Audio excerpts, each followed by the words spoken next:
انما المؤمنون اخوة.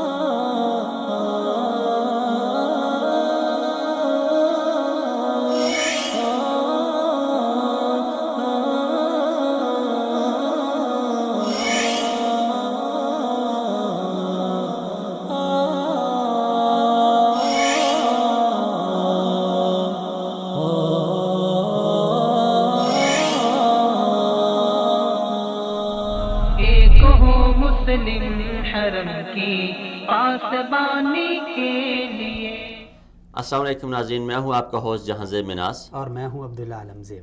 آج ہم بات کریں گے اپنے پروگرام ایک ہوں مسلم میں کچھ نئے موضوعات پہ بات کریں گے، جس میں شامل ہے کہ امت مسلم اور وحدت مسلم کی شرعی اور سماجی اہمیت اور ضرورت اور اتحاد امت کا مطلب کیا ہے۔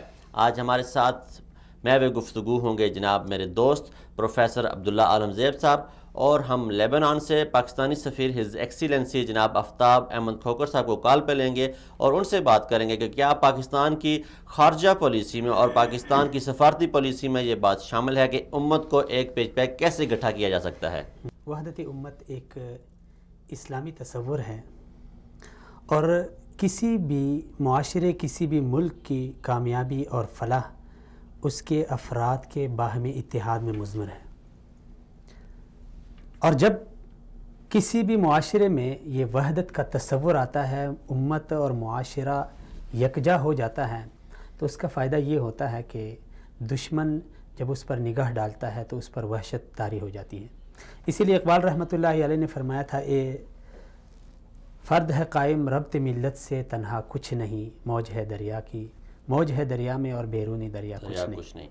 جی عبداللہ، یہ آپ نے بڑی اچھی بات کی، لیکن ہم آج کچھ لگی پٹی باتوں کے بغیر ہم بات کریں گے جو گزشتہ جمعے کے دن حوثی باغیوں نے مکہ المکرمہ پہ ایک میزائل حملہ کیا۔ سب سے پہلے تو ہم اس کی بھرپور مذمت کرتے ہیں، اور دوسرے نقطے پہ ہم آ کے یہ امت پہ واضح ہو جانا چاہیے کہ اب وہ وقت آ گیا کہ جب ہمیں اکٹھا ہونا چاہیے تھا۔ آج امت کا جو جسم ہے، حدیث شریف میں آتا ہے کہ مسلمان جو ہیں ایک جسم کی مانند، اور جسم جو ہے وہ لوتھڑے ہو چکا ہے، اور اب ہمارا قلب باقی تھا، اور قلب پہ بھی انہوں نے حملہ کر دیا۔ ہمارے ساتھ موجود ہیں ہز ایکسیلنسی آفتاب احمد کھوکر صاحب، جو کہ لیبنان میں پاکستان کے سفیر ہیں۔ السلام علیکم سر، بہت مہربانی آپ نے وقت دیا۔ جی وعلیکم السلام، آپ کی مہربانی، شکریہ سر۔ آج ہمارے پروگرام کا موضوع ایک ہوں مسلم کے عنوان پہ ہم بات کر رہے ہیں، تو آپ اس بارے میں کیا کہنا چاہیں گے؟ بنیادی طور پہ تو یہ بہت ہی اہم موضوع آپ نے چنا ہے، اور آج کل کے حالات کے تناظر میں اس کی اہمیت اور زیادہ بڑھ گئی ہے کہ جو مسلمانوں کے درمیان جو نااتفاقی پائی جا رہی ہے، اس کا حل نکالنا ہماری سب سے بڑی پہلی ذمہ داری ہے۔ اور اس کے لیے کیا کچھ کرنا چاہیے، مختلف لوگ، علماء ہیں، اسکالر ہیں، ان کے اوپر بہت بڑی ذمہ داری ہے۔ ہم ایک چونکہ عام آدمی کی سوچ رکھتے ہیں، جیسے آپ ہیں، ہم ہیں، تو ہم اپنی اس مقصد کی خواہش کو سامنے رکھتے ہوئے یہ ہم احساس کرنا چاہیے اور دوسروں کو بھی احساس دلانا چاہیے کہ ہم مسلمان ایک ہی ہے، ہمارا دین ایک ہی ہے۔ اس کے اندر جو ہم نے مختلف چیزیں پیدا کر لی ہیں، اس کو ہم اپنی ذاتی حد تک تو رکھیں، لیکن اس سے جو معاشرے میں بے چینی، بد امنی پھیلی جا رہی ہے، اس کا تدارک کرنا بہت ضروری ہے۔ اور علامہ اقبال کا شعر بہت اہم ہے، ایک مسلم حرم کی پاسبانی کے لیے۔ جی سر، یہ پاکستان حکومت پاکستان جو ہے وہ سفارتکاری میں کیا یہ ہماری بات شامل ہے، یا اس کے لیے کچھ کر رہی ہے کہ امت کو ایک پیج پہ کیسے اکٹھا کیا جا سکے؟ بالکل، یہ پاکستان کی جو خارجہ پالیسی ہے، اس میں سب سے جو اہم نقطہ ہے وہ ہے اسلامی ممالک کے ساتھ تعلقات کو بہتر کرنا، مضبوط کرنا، اور اسی کو ہم سامنے رکھتے ہوئے ہماری کوشش ہوتی ہے کہ ہم اس بھائی چارے کو آگے بڑھائیں، اور ہمارے جو مسلمان ممالک ہیں ان کے ساتھ تعلقات کی سطح ہے وہ باقی تعلقات سے فرق ہوتی ہے۔ اس لیے ہمارے سعودی عرب کا نام لے لیں، ایران لے لیں، اور بھی جو گلف ممالک ہیں ان کے ساتھ ہمارے تعلقات کی اہمیت بہت زیادہ ہے. ٹھیک سر یہ جی تعلقات کی اہمیت تو بہت زیادہ ہے، لیکن ہمارا یہ جو میرا سوال تھا وہ یہ تھا کہ کیا کوئی ایسا لائے عمل ہے پاکستان کی جو خارجہ پالیسی ہے اس میں کہ امت کو ایک فورم پہ اکٹھا کیا جا سکتا، جیسے یورپی یونین کا اتحاد ہے؟ گو کہ ابھی فی الوقت وہ ظاہر تو مشکل ایک بات لگتی ہے، لیکن اگر کوشش کی جائے تو کوئی بات بھی ناممکن نہیں ہے. تو کیا اس کے لیے کچھ کوشش کی جاتی ہے، یا ہم صرف جاننا چاہتے ہیں کہ آیا کوئی پالیسی کا حصہ ہے یا نہیں ہے، کیونکہ ہمارے علم میں یہ بات نہیں ہے؟ نہیں، بالکل اہم حصہ ہے، اور اس میں جو ہماری OIC کے اندر رکنیت ہے، جو اسلامک کانفرنس ہے، جی جی جو رکنیت ہے جی اس کی سب سے بڑی وجہ ہی مسلمان سارے ایک پلیٹ فارم پہ اکٹھے ہوں اور جو بھی مختلف ہمارے مسائل ہیں ان کو ہم اکٹھے ہو کے حل کریں. اور یقیناً اس میں بڑی چیزیں جو کرنے والی ہیں، اس کے چیلنجز درپیش ہیں، لیکن اس کا مطلب یہ نہیں کہ ہماری ترجیحات میں شامل نہیں ہے. ہماری ہمیشہ ہر کانفرنس کے اندر یہ کوشش ہوتی ہے کہ ہمیں جو پیش مسائل ہیں، جس میں فلسطین ہے، کشمیر ہے، ان کو ہم لے کے، اور OIC کی جو بنیاد ہے، جو اس کے بننے کی سب سے بڑی وجہ یہ تھی کہ فلسطین کے مسئلے کو ہم متحد ہو کے حل کریں.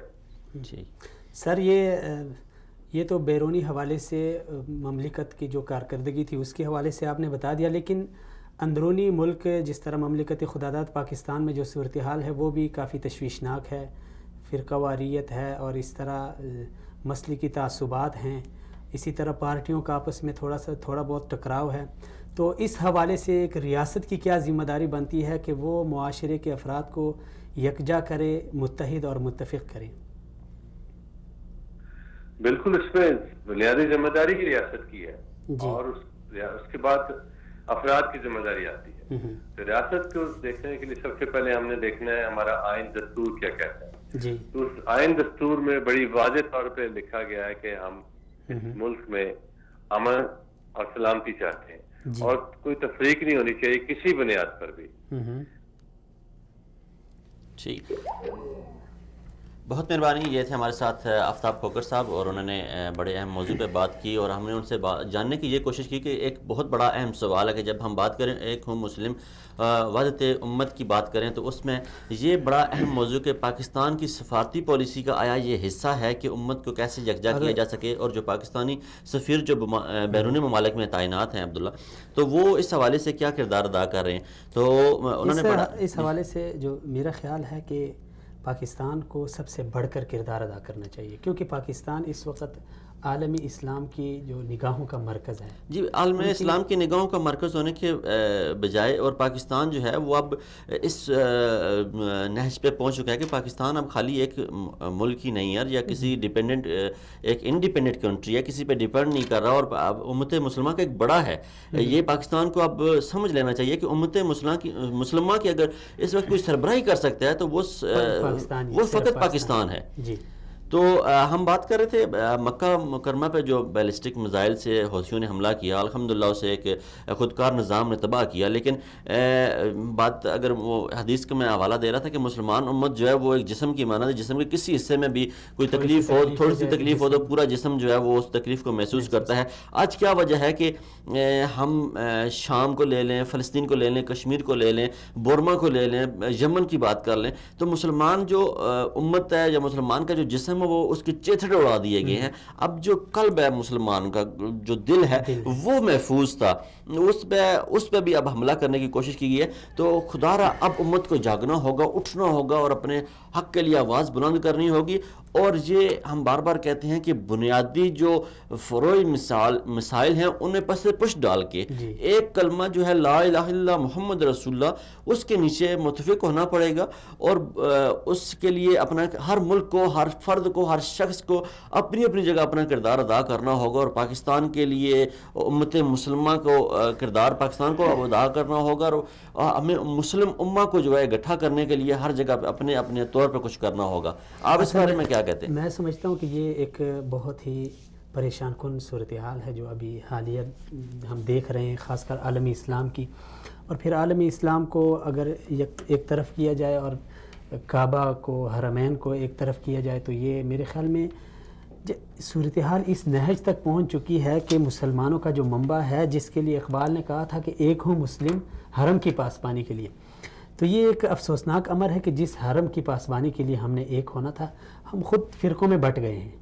کوئی مسلکی، لسانی، قومی، قبائلی ان تعصبات میں بٹ گئے، اور ہماری توجہ یا تو ایک سوچی سمجھی سازش کے تحت اس کو ہٹا دی گئی ہے. ورنہ دیکھیں ایک عالمی اسلام کی جو صورتحال ہے، اگر ہم تاریخ میں دیکھیں، ایک خاتون ہے، جب اس کی عزت کو پامال کیا گیا، اس نے جب آواز لگائی واہ حجاجہ، تو حجاج نے کہاں سے؟ عراق سے فوج بھیجی ہے ہندوستان. جب خلیفہ منصور کو ایک آواز جاتی ہے ایک خاتون کی، تو وہ میلوں یعنی ہزاروں میل دور سے فوج بھیجتے ہیں. لیکن آج اس کی جو بنیادی وجہ میں سمجھتا ہوں جو عالمی اسلام کی حالت زار ہے، اور پھر اس کے اوپر ہماری خاموشی ہے، یہ جب انسان کے اندر سے احساس ختم ہو جائے. جس طرح آپ نے کیا کہا کہ جسم، ہمارا جسم جو ہے نا، مسلمان ایک جسم کی مانند ہے. اب جب احساس ختم ہو جائے، مثلا یہ میرے ہاتھ کو کاٹنا ہے کسی سبب ڈاکٹر نے، جب وہ اس کو کوئی انجیکشن لگا دیتا ہے تو یہ سن ہو جاتا ہے، پھر اس کو کاٹ دیں تو مجھے پتہ نہیں چلتا. ابھی ہماری جو حالیہ صورتحال ہے وہ بھی اس طرح ہے کہ ہم سن ہو چکے ہیں، کیونکہ جب شریعت نے کہا کہ مسلمان آپس میں ایک جسم کی مانند ہیں، مجھے اس کا احساس نہیں ہے، تو اس کا مطلب یہی ہے کہ ہم بالکل وہ حساس جو حساسیت تھی وہ ہمارے اندر سے ختم ہو گئی. بہت سارے لوگ جو ہے نا یہ سوال کرتے ہیں کہ یہ ایک ہوں مسلم جو ہمارا عنوان ہے، کہ اس اگر ہم بات کریں امت مسلمہ کے اتحاد کی، تو وہ سمجھتے ہیں کہ شاید کوئی ہم نیا فرقہ بنانے کی بات کر رہے ہیں، یا ہم کوئی نیا مذہب بنانے کی بات کر رہے ہیں. تو بالکل ناظرین ایسی ہرگز بات نہیں ہے. جو ایک ہوں مسلم کا عنوان ہے اور ایک مسلم کی جو ضرورت و اہمیت ہے، اس سے انکار نہیں کیا جا سکتا. اور یہ کوئی ایسی بات نہیں کہ تمام فرقوں کو ادغام کر کے، کوئی تمام ملکوں کو ادغام کر کے کوئی ایک نیا ملک بنایا جائے، یا ایک نیا فرقہ تعمیر کیا جائے، یا ایک بنایا جائے.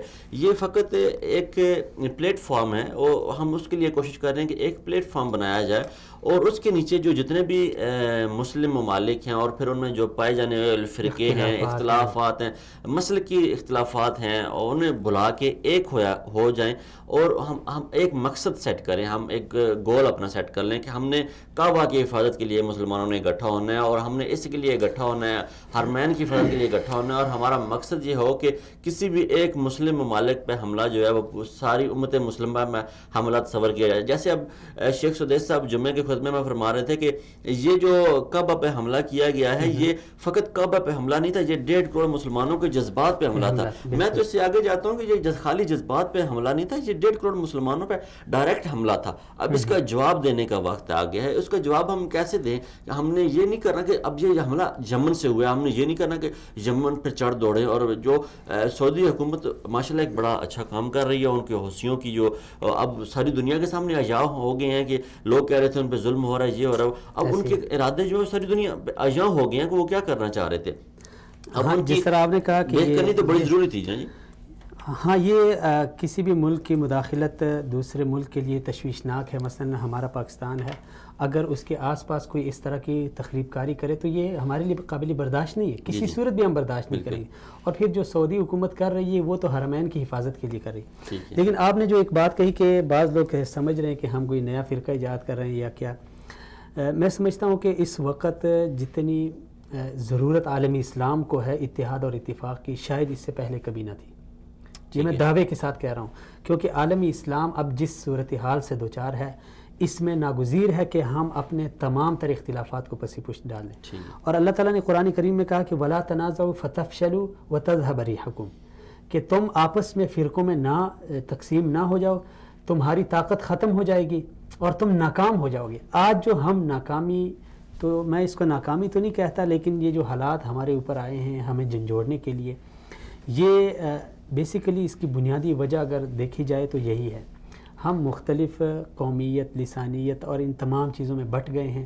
تو جب ایک گھر کے اندر جب افراد میں اتفاق نہ ہو تو تیسرے بندے کو ظاہر بات ہے موقع ملتا ہے.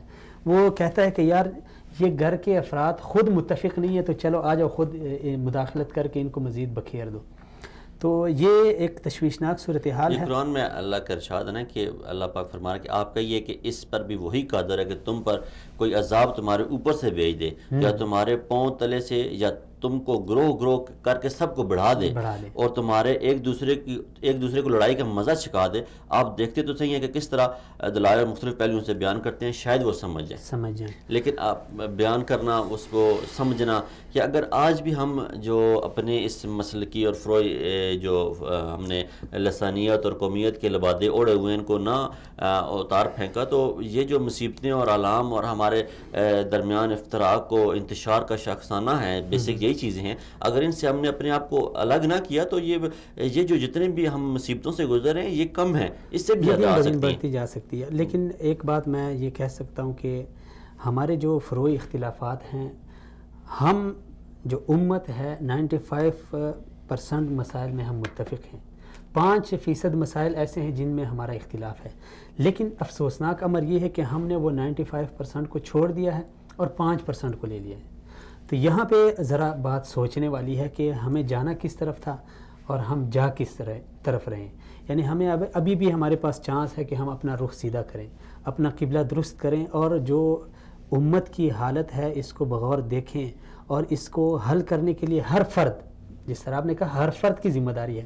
اب ہم یہ نہیں کہہ سکتے کہ یہ ریاست کی ذمہ داری ہے یا علماء کی ذمہ داری ہے یا میڈیا کی ذمہ داری ہے یا دیگر جو سیکیورٹی اداروں کی ذمہ داری ہے. ہر فرد, جب ہر انسان اپنی ذمہ داری کا احساس کرے تو ایک اچھا اور پرامن اور خوشحال معاشرہ وجود میں آ سکتا ہے. جی آپ نے بہت اچھی بات کی عبداللہ, کہ یہ جو خالی اسی بات کو آگے آپ نے بڑھایا کہ ہماری خالی ایک شخص کی ضرورت نہیں, ہر فرد کی ضرورت ہے. اور امت کو اس وقت جتنی اتحاد کی ضرورت ہے, آپ نے پروگرام کے سٹارٹنگ میں کہا جتنی امت کو اس وقت اتحاد کی ضرورت ہے اس سے انکار نہیں کیا جا سکتا. اور ہمارے جو دوست تھے ہز ایکسیلنسی آفتاب احمد کھوکر صاحب نے بھی بڑی اچھی بات کی. انہوں نے کہا کہ یہ جو اس موضوع پہ اگر ہم کسی شخص بھی بات کریں نا تو وہ انکار نہیں کرتا. وہ دنیا میں جہاں کہیں بھی مسلمان ہے یا جہاں کہیں بھی کوئی بھی شخص ہے, کوئی بھی فرد ہے, وہ اس بات پہ ایگری ہے کہ امت کو ایک پیج پہ اکٹھے ہونا پڑے گا اور اکٹھا کرنا بہت ضروری ہے. لیکن اس کے لیے کیا لائے عمل تیار کیا جائے. پھر میں نے وہی بات کی کہ بہت سارے دوست جو ہیں نا جی, وہ ہم سے سوشل میڈیا پہ اور مختلف حوالے سے بات کر رہے ہیں اور وہ پوچھ رہے ہیں کہ امت کو جو آپ نے ایک پیج پہ اکٹھا کرنے کی بات کر رہے ہیں, وہ کیا کوئی آپ نیا مذہب لانے کی کوشش کر رہے ہیں یا کوئی نئی چیز جو ہے وہ لے کے آ رہے ہیں. تو پھر میں نے انہیں بڑے واضح طریقے سے بتایا کہ اس کی بہترین مثال جو ہے وہ عہد فاروقی ہے. اور عہد فاروقی کو اگر آپ دیکھیں تو 22 سے 25 لاکھ مربع میل پہ جو مسلمانوں نے حکومت کی, اور اس میں مسلمانوں نے جس ملک پہ قبضہ کیا یا جس اسلام کے جھنڈے وہ فتح کرتے گئے, جھنڈے گاڑتے گئے, اس ملک کو انہوں نے اس کی جغرافیائی حدوں پہ قائم رہنے دیا. اس ملک میں بسنے والے مسالک کو ان کو اپنے مسئلے کے مطابق رہنے دیا, ان سے جزیہ وصول کرتے رہے. لیکن وہ مسلمانوں کی طاقت بڑھتی رہی. وہ آپ طاقت کا تاریخ کا مطالعہ کریں ناظرین تو وہ پتہ چلتا ہے کہ مسلمانوں کی طاقت جو بڑی, پھر وہ کیسر و کسرہ کے وہ محلات میں لگی ہوئی صدیوں سے پرانی آگ جو ہے وہ بجھ گئی, اور وہ جو وہاں پہ وہ بت پرستی کا جو دورہ تھا, جو بازار گرم تھا, وہ جو دنیا کو انہوں نے ظلم و بربریت کا نشانہ بنایا ہوا تھا, اس سے نجات دی, اس مسلم امہ کے ایک جگہ اکٹھے ہونے کے. اور یہی ہمارے پاس ایک واضح مثال ہے کہ ہم انشاءاللہ جو ہم بات کر رہے ہیں کہ امت کو اسی نہج پہ اکٹھا ہونے کی ضرورت ہے جو عہد فاروقی میں تھی امت کا. یہی ہمارے پاس تاریخ ہے, ہمارے اسلاف ہیں, ہمارے بڑے ہیں, ان کے نقش قدم پہ ہم چلیں گے تو تب ہم ممکن ہے.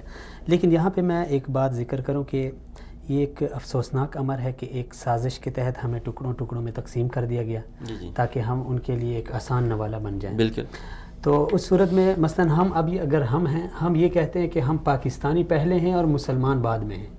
یہ اس طرح کی یعنی وطنیت کو ہمارے دلوں میں, اس بیج کو ہمارے دلوں میں ایسا بویا گیا کہ اب ہم یہ نعرہ لگاتے ہیں کہ ہم پہلے پاکستانی ہیں بعد, حالانکہ ہمیں یہ کہنا چاہیے کہ بھئی ہم پہلے مسلمان ہیں بعد میں پاکستانی. بالکل. جب یہ نعرہ ہوگا ہمارا, جب یہ جذبہ ہوگا تو مجھے فلسطین کا بھی احساس ہوگا, مجھے کشمیر کا بھی احساس ہوگا.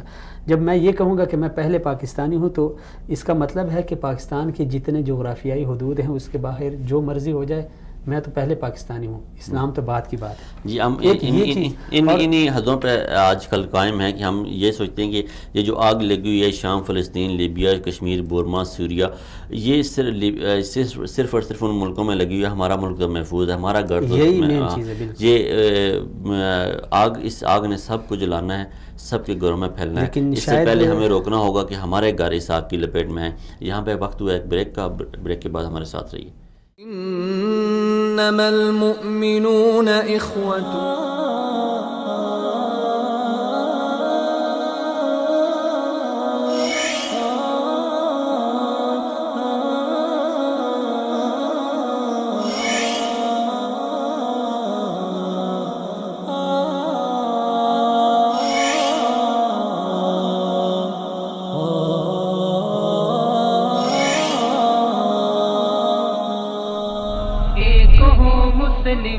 حرم کی پاسبانی کے لیے.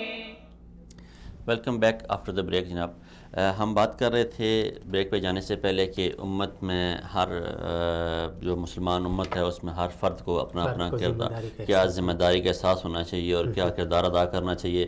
اس میں اقبال کا ایک بڑا بہترین شعر ہے کہ افراد کے ہاتھوں میں اقوام کی تقدیر، ہر فرد ملت کے مقدر کا ستارہ.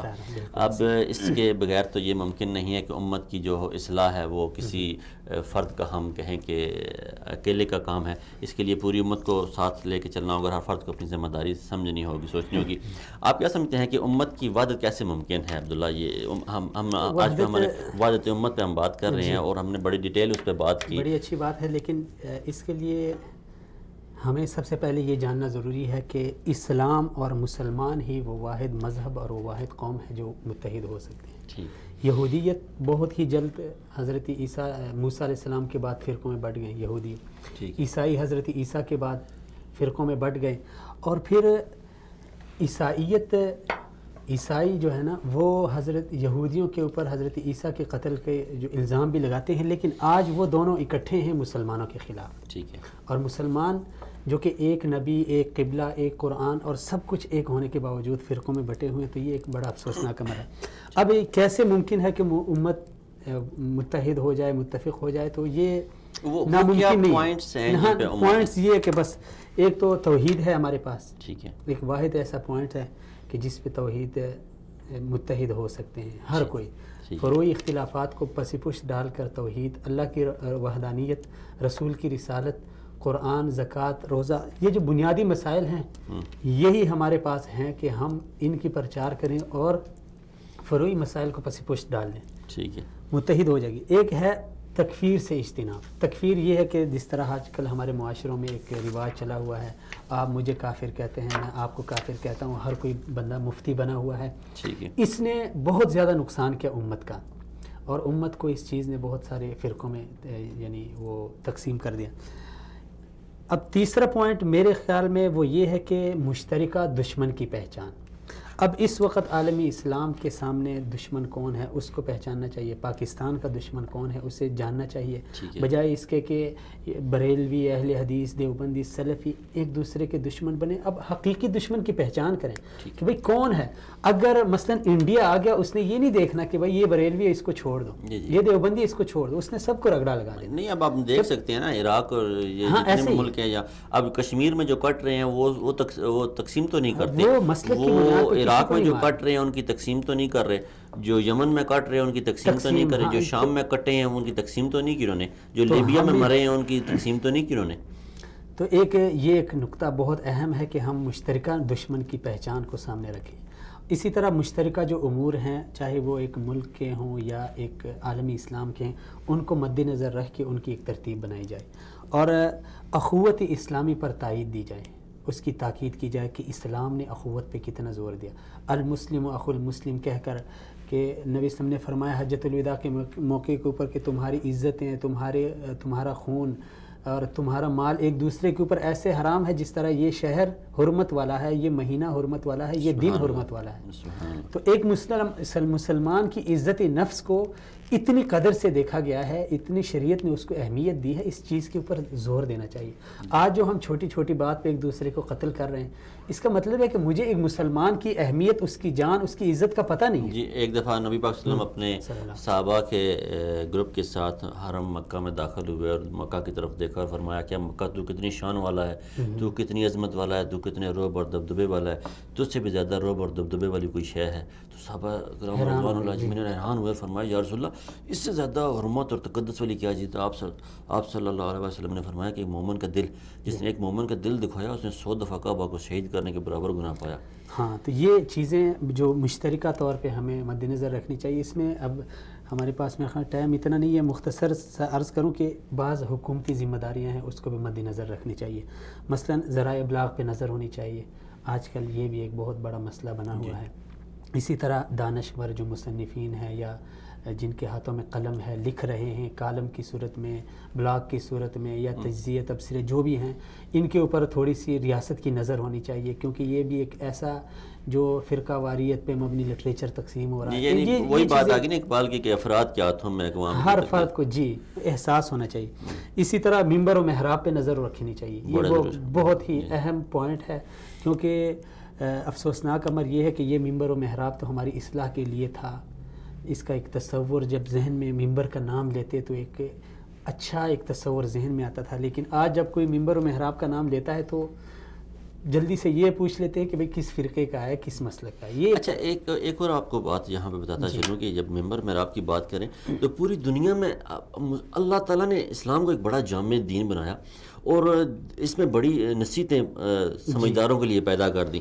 اب دیکھیں پوری دنیا میں ہم ممبر محراب مسجدوں پہ ہمارے اختلاف ہیں, ہم لڑائی جھگڑے بھی کرتے ہیں, ہم ایک دوسرے کو گولیاں بھی برساتے ہیں, قتلوں کے اور کفر کے فتوے بھی جاری کرتے ہیں. لیکن جب حرم مکہ میں آتے ہیں اور حرم مدینہ میں آتے ہیں تو کندھے سے کندھا ملا کے ایک اللہ اکبر پر سارے مسلمان اکٹھے ہوتے ہیں اور ایک ہی صف میں کھڑے ہوتے ہیں. تو یہی تو کہا ہے نا اقبال نے, ایک ہم مسلم. یہ حرم کا جس طرح اس دن ہم نے بات کی تھی امجد اسلام صاحب سے, تو انہوں نے کہا کہ ہم یہ حرم کو اسی لیے ذکر کیا ہے کہ یہاں پہ آ کے سب یہی کعبے سے, اور یہ حج ایک ڈاکٹر صاحب کا میں ایک لیکچر سن رہا تھا, وہ کہہ رہے ہیں کہ یہ حج ہمارے لیے ایک پریکٹس سیشن ہے, ایک ورکشاپ ہے. یہاں پہ سال میں ایک بار آ کے ہم 3-4 دن میں ٹریننگ کر کے یہی درس لے کے ہم معاشرے میں جائیں تو یہی اتحاد و جگانگت کا درس دیکھیں نا. وہاں حج پہ ایک کتنا پیارا موضوع ملتا ہے کہ نہ زبان نہیں, دوسرا پھر آپ ان کی زبان نہیں جانتے, آپ ان کے کوئی ان سے کوئی رشتہ نہیں ہے, کوئی علاقائی تعلق نہیں ہے, لیکن صرف ایک تعلق ہے اسلام کا تعلق ہے, ایک تعلق ہے لا الہ الا اللہ محمد رسول اللہ کا تعلق ہے, جس پہ ایک دوسرے کے بھائی بھائی بنے ہوتے ہیں اور کتنے اخوت پیار محبت سے ایک دوسرے سے پیش آ رہے ہیں. مساوات کا دیکھیں, ایک کوئی غریب فقیر نہیں ہے, سب نے ایک جیسا لباس پہنا ہوا ہے, چاہے وہ دنیا کا کوئی بادشاہ کیوں نہ ہو, لیکن آ کے ایک غریب کے ساتھ صف میں کھڑا ہے. جی بالکل. تو اسی لیے یہ حرم کو خاص کر ذکر کیا گیا ہے. اور ایک آخری چیز جس پہ ریاست کو نظر رکھنی چاہیے وہ ہے نصاب تعلیم. نصاب تعلیم ایک ایسی چیز ہے کہ جو کسی بھی قوم کا مستقبل اس کا تعین کرتا ہے. اب اگر آپ نے قوم کو کس طرف لگانا ہے تو اس کے لیے ضروری ہے کہ آپ اس کا جو بچے ہیں, قوم کا مستقبل ظاہر ہے اس کے بچے ہیں, نوجوان نسل ہے, اس کے جو نئی نسل ہے وہی قوم کا مستقبل ہے. اگر نصاب تعلیم میں ہم ایسی چیزوں کو ایڈ کر لیں, مثلا اگر ہم پختونخوا سے ہیں تو ہم وہاں پہ ملالہ کو ایڈ کر لیں, سندھی ہیں تو بے نظیر کو, یہ چیزیں میرے خیال میں یہ اچھی نہیں ہیں اور یہ ہمارے پاکستان کی وحدت کو پارا پارا کر دے گی. ہمیں چاہیے کہ ہم من حیث القوم نصابی تعلیم میں جو ہمارے قومی ہیرو ہیں ان کو ایڈ کر لیں, ان کو شامل کر لیں, جس کے اوپر 4 صوبے 5 صوبے جو ہے نا وہ متفق ہیں. اگر میں ایک صوبے کا ایک شخص لے لوں, ادھر سے باچا خان کو لے لوں, ادھر سے کوئی تیسرے کو لے لوں, تو یہ ایک بہت ہی ایک برا تاثر جاتا ہے بچوں کے دل میں. کل وہ پھر یہی کہیں گے کہ یہ سندھی تھا, یہ بلوچی تھا, اور اسی چیز سے پھر آگے جا کے ایک نفرت جو ہے نا وہ پیدا ہوتی ہے. تو یہ 4-5 چیزیں جو ہے نا وہ ریاست کو ان کا خصوصی خیال رکھنا چاہیے, تب جا کے پھر معاشرہ جو ہے نا وہ. اچھا منہاج صاحب, میں نے تو یہ جو جتنی چیزیں میرے ذہن میں تھی میں نے عرض کر دی, لیکن آپ کیا سمجھتے ہیں کہ سماجی طور پہ معاشرے کو اور شرعی طور پہ اگر ان سب کو آپ مختصراً بیان کریں کہ ضرورت کیا ہے اتفاق اور اتحاد کی ایک معاشرے میں, ایک سماج میں, اس کی کتنی ضرورت اور اہمیت ہے؟ عبداللہ، آپ نے جتنی تفصیل سے امت کی اہمیت کو، جو آپ نے وحدت کیسے ممکن ہے اس کو موضوع کو بیان کیا، قابل داد ہے. اور آپ نے بہت بہترین اس میں آپ نے سوشل میڈیا کا بھی ذکر کر دیا، آپ نے نصاب تعلیم کا اور ممبر و محراب کا بھی ذکر کر دیا. بہت زبردست آپ نے احاطہ کیا، مختصر اور جامع احاطہ تھا آپ کا. اسی طرح میں بات آپ نے جو سوال کیا کہ شرعی اور سماجی اہمیت، اسے اگر ہم زیادہ اسے وسیع نظر میں لے کے جائیں تو اس سوال کو ایسے کر سکتے ہیں کہ ہم شرعی طور پر ہمیں کیا رہنمائی ملتی ہے کہ امت کو کیسے اکٹھا کیا جا سکے. تو اس پہ جب ہم بات کرنے لگیں تو آگے بھی ہم بات کر رہے تھے حج کی. اللہ پاک نے جو ہمیں مذہب دیا ہے اسلام، یہ اسلام ایک ایسا مذہب ہے، اس میں ہر مذہب کے لوگ آ کے سما سکتے ہیں اور بڑی آسانی سے، کیونکہ وہاں تو خرافات ہیں اور اسلام تو دین فطرت ہے. اور آپ ہی رحمن حسن، مزے کی بات ہے آج کل آپ دیکھ رہے ہیں جی پوری دنیا میں آپ امریکہ یورپ کو دیکھیں، وہ لوگ پریشان ہیں کہ لوگ یہ زندگی چھوڑ کے کیوں اسلام کی طرف راغب ہو رہے ہیں، اور ان پہ سٹڈیز ہو رہی ہیں اور پی ایچ ڈی کے مقالے کر رہے ہیں کہ وہ لوگ مسلمان کیوں ہوتے ہیں. یہ تو ہماری بدقسمتی کہ ہمارے لوگ اس طرف سوچتے نہیں ہیں. ہمارے اہل ثروت جو اہل اقتدار لوگ ہیں وہ اس طرف اپنے دماغ کو لے کے نہیں جاتے کہ ہم اس پہ کیسے بحث کریں، اس میں نوجوان نسل کو کیسے گائیڈ کریں. آپ کا سوال جو تھا کہ ہم اس کی طرف آتے ہیں کہ سماج میں سماجی ہمیں اسلامی طور پہ ہمیں کیا ملتی ہے. تو ہمیں دیکھنا ہے کہ ہم جب زکوٰۃ دیتے ہیں تو غریب کے لیے بھی وہی نصاب ہے، امیر کے لیے بھی وہی نصاب ہے. زکوٰۃ ایک بندے پہ جتنی وہ فرض ہوتی ہے اس کا نصاب پورے مسلمانوں کے لیے دنیا میں چاہے کسی کونے پہ ایک جیسا ہے. پھر نماز کا جو فرضیت ہے، 5 نمازیں فرض ہیں، چاہے امیر ہو غریب ہو، اس پہ 5 نمازیں فرض ہیں. اور پھر یہ جو جماعت کے ساتھ یہ اجتماعیت کا جو درس ملتا ہے، یہی میں بات کرنے لگا تھا کہ ہم نے جماعت کے ساتھ جا کے نماز ادا کرنی ہے. اس میں یہ ہے کہ ایک اتحاد و یگانگت کا درس ملتا ہے. پھر اس کے بعد نماز ہوگی اور اس کے بعد ایک ہی صف میں کھڑے ہو کے مسلمان نماز پڑھتے ہیں. اس کے بعد پوری دنیا میں جہاں بھی مسلمان ہیں وہ قبلہ رو ہو کے نماز ادا کرتے ہیں. 5 وقت کی نماز قبلہ رو ادا کرنے کا مقصد یہ ہے کہ پوری دنیا کے مسلمانوں کو ایک میسج جا رہا ہے کہ آپ ایک ہیں، آپ کا مرکز ایک ہے، آپ کا محور ایک ہے. اب دیکھ لیں جتنے فروئی مسائل میں، جتنے مسالک میں بٹے ہوئے ہیں مسلمان، جتنے فرقہ بازی میں بٹے ہوئے ہیں، جب وہ نماز پڑھتے ہیں تو ان کا منہ کسی اور طرف ہوتا ہے؟ جی نہیں ہوتا نا. وہ صرف اور صرف قبلہ کی طرف منہ کر کے نماز پڑھتے ہیں. یہ ایک دین کا جو ہے یہ درہ امتیاز ہے اسلام کا، ایک یہ دوسرے خاصہ ہے مذاہب ہے کہ اگر ہندو مذہب کو لے لیں تو وہ مختلف بتوں کی پوجا کرتے ہیں. جب اسلام آیا تو وہ 360 بتوں کی پوجا کرتے تھے. آج بھی وہ دیکھیں ان کے بت بے شمار بت ہیں، بے شمار بتوں کی وہ پوجا کرتے ہیں. یہ جو ہمارا دین اسلام میں کسی بھی آپ عبادت کو لے رہے، اس میں ایک تو یگانگت ملتی ہے، آپ کو ایک اتحاد کا درس ملتا ہے. حج کے موقع پہ آپ دیکھیں کہ کتنی بڑے اجتماع ہوتا ہے، 20 سے 30 لاکھ مسلمانوں کا اجتماع ہوتا ہے. پھر اس میں مسلمانوں کے آپ مساوات، ان کے طور طریقے، ان کا ملنا بیٹھنا اٹھنا اور ان کا ایک جو رشتہ ہے وہ اسلام کا رشتہ ہوتا ہے. وہ اسلام کے رشتے پہ اکٹھے بیٹھ سکتے ہیں 4 5 6 7 8 10 دن. اور کچھ جو مسلمان آتے ہیں اپنے ممالک سے 40 دن کا ٹرپ لے کے آتے ہیں، 40 دن تک وہ رہتے ہیں، ایک ماحول میں رہتے ہیں، ایک عادت اپناتے ہیں. وہ درس جاتا ہے، وہ ایک دوسرے کی جو سوچ ہے اس علاقائی سوچ کو سمجھنے میں انہیں مدد ملتی ہے. اللہ رب العالمین نے مسلمانوں کو گو کہ ہر عمل میں جو جی ہم سیاسی اور سماجی اور ہمیں فطرتی طور پہ بھی ہر عمل میں اسلام کے یہ ہمیں درس ملتا ہے کہ مسلمان اکٹھے ہوں، مسلمانوں میں یگانگت قائم ہو.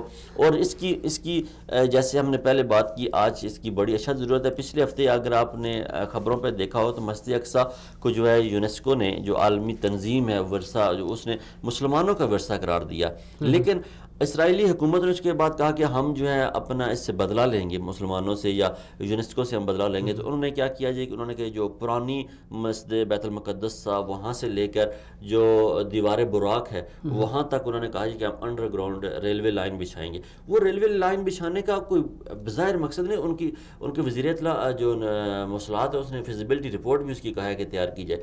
وہ اس کا مقصد کچھ اور نہیں تھا، صرف اور صرف مسلمانوں کے جذبات کو ٹھیس پہنچانا اور مسلمانوں سے اپنی نفرت کا اظہار کرنا اور مسلمانوں کو تکلیف دینا.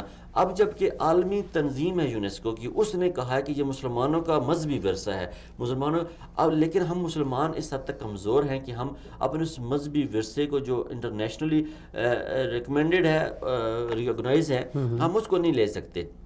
یہ ہماری کمزوری ہے اور اس پہ ہم نے نظر ثانی کرنی ہوگی. ہم نے اپنے طور پہ ہر فرد کو، ہر شخص کو اس پہ اپنے طور پہ سوچنا ہوگا کہ امت کو کیسے اکٹھا کیا جا سکتا ہے. اور یہ میری اور صرف عبداللہ کی ذمہ داری نہیں ہے، ہر شخص کی ذمہ داری، ہر فرد کی ذمہ داری ہے. ہر فرد ہی اس ملت کا ستارہ ہے اور ہر فرد نے اپنا کردار ادا کرنا ہے. یہاں پہ ہمیں اجازت دیجیے، انشاءاللہ اگلے ہفتے ایک نئے پروگرام، نئی سوچ اور نئے موضوعات کے ساتھ، نئی شخصیات کے ساتھ آپ کی خدمت میں حاضر ہوں گے. آپ کے فیڈ بیک کا انتظار رہے گا اور بڑی شدت سے انتظار رہے گا. آپ کے فیڈ بیک پہ ہم کوشش کرتے ہیں کہ اس پروگرام کو بہتر سے بہترین بنائیں. جہاں سے مناس کو اجازت دیجیے اور عبداللہ عالم زیب کو